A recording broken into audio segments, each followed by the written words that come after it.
मुंबईतल्या gateway of India परिसरामधून यावेळेला उमेश करंजकर आपले प्रतिनिधी आपल्यासोबत जोडले गेलेले आहेत। उमेश, चर्चगेट परिसरातून चेतन यांनी सगळ्या अलर्ट संदर्भातली माहिती दिली।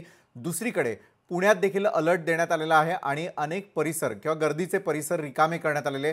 गेटवे ऑफ इंडिया परिसरामध्ये तुम्ही यावेळेला काय पाहताय? कारण 26/11 हल्ल्यानंतर हा अतिशय सेन्सिटिव्ह परिसर म्हणून देखील ओळखला जातो। मात्र आज मुंबईतली परिस्थिती आणि त्या ठिकाणच्या परिस्थितीचा आढावा आम्हाला आपल्या मार्फत घ्यायचा आहे। उमेश,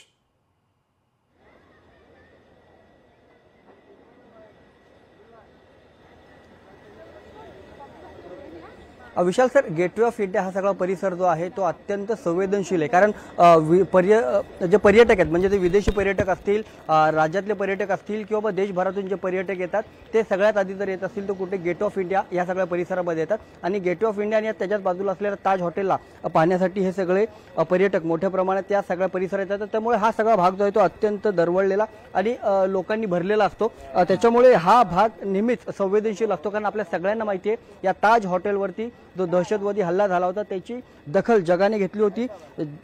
तो हल्ला जो आहे अजूनही आपल्या सगळ्या भारतीयांच्या मनावर जो आहे तो कुठेतरी दुःखाची कोपर घेऊन अजूनही असलेला पाहायला मिळतो। आणि या सगळ्या परिसरामध्ये म्हणूनच जे आहे ते पोलीस यंत्रणा जी आहे ती नेहमीच सज्ज असते। खास करून या सगळ्या परिसरामध्ये कमांडो जे आहेत ते दररोज तैनात असतात। आणि ज्यावेळेस दिल्लीतला हा सगळा प्रकार घडला, दिल्लीमध्ये ज्यावेळेस हा स्फोट झाला, त्यानंतर लगेचच त्या जवानांना देखील उमेश, आपल्याकडे पुन्हा एकदा येतो लखनऊ या ठिकाणाहून पोलिसांची प्रतिक्रिया।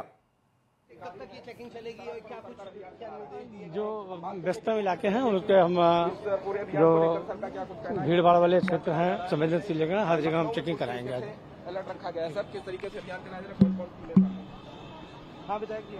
देखील बंदोबस्त वाढवण्यात आलेला आहे आणि त्या ठिकाणचे गर्दीचे परिसर रिकामे करण्याकडे देखील कल असल्याचं पाहायला मिळतंय। उमेश, आपल्याकडे पुन्हा एकदा येतो। अनेक जण तुमच्या सोबतीला देखील त्या ठिकाणी आहेत, मात्र या संपूर्ण परिसरामध्ये हाय अलर्ट दिल्यानंतर परिसर रिकामा करण्यात आलेला आहे का? काही जण प्रतिक्रिया देत असतील किंवा तुमच्याकडे असलेले अपडेट्स आपण आपल्या सर्व प्रेक्षकांपर्यंत यावेळेला पोहोचवूयात। उमेश,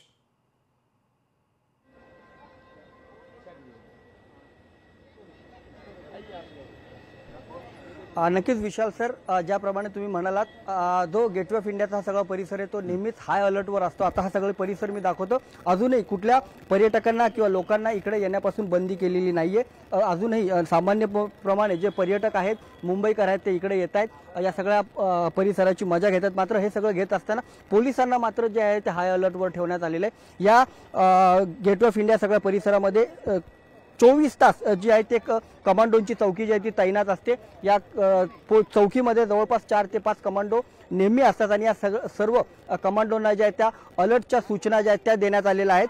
कारण ज्यावेळेस दिल्लीतला हा स्फोट झाला, दिल्लीतला स्फोट झाल्यानंतर मुंबईवरती हाय अलर्ट देण्यात आला आणि सगळ्यात आधी गेटवे ऑफ इंडिया हे जे सगळे कमांडो आहेत, या कमांडोंना याबाबतच्या सूचना देण्यात आल्या आणि आपल्या सगळ्या परिसरामध्ये येणारी लोक, त्यांच्याकडे असलेलं सामान आणि जे संशयित असे कुठले पर्यटक इथं आढळत नाही ना, याबाबतची सगळी धाडाधडती जी आहे ते या सगळ्या कमांडोकडून घेण्यात आलेली आहे। आता पण आपण बघू शकतो की आतमध्ये देखील पोलीस जे आहेत ते आपल्याला फिरताना दिसत आहेत, पोलीस गस्ता घालतायत आणि यासोबतच जी कमांडोची चौकी आहे त्या कमांडोच्या चौकीत देखील अजूनही जे सगळे कमांडो आहेत ते आपल्याला तैनात असलेले पाहायला मिळतात। कारण गेटवे ऑफ इंडिया ह्या सगळा परिसर जो आहे तो अत्यंत वर्दळीचा मानला जातो आणि याच सगळ्या परिसरामध्ये ताज हॉटेल देखील आहे। माझ्या मागे ताज हॉटेल आहे। याच ताज हॉटेलवरती हल्ला झाला होता, जो आपल्या देशातला सगळ्यात मोठा दहशतवादी हल्ला होता। त्यामुळे कुठेही देशामध्ये जर एखादी कुठली अनुचित घटना घडली, अप्रिय घटना घडली, ब्लास्ट झाला, तर सगळ्यात आधी आपल्याकडे येईल।